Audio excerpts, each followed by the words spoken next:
Menurut rekan korban, dua pelajar SMK ini hendak melayat ke salah satu rumah rekan mereka.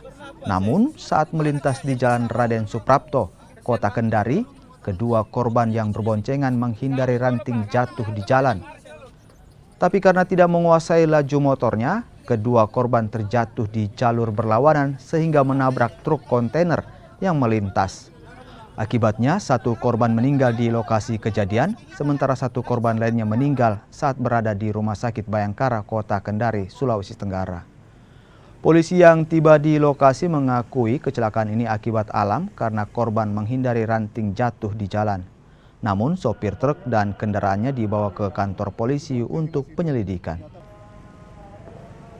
Kami menerima informasi dari TKP bahwa ada kejadian laka lantas yang melibatkan kendaraan roda 2 dan kendaraan truk roda 10 kontainer.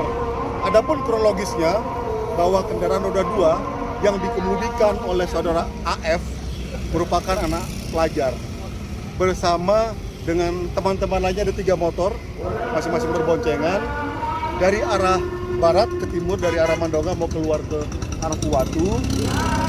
Ketika di TKP yang bersangkutan di depan, rombongan terdepan ya, teman-teman yang ada di belakang, secara tidak sengaja menabrak satu pohon jenis akasia yang jatuh dari sudah lapuk ya. Ini keterangan saksi teman-teman yang ada di belakang bahwa si pengemudi kendaraan roda 2 tersebut menabrak menginjak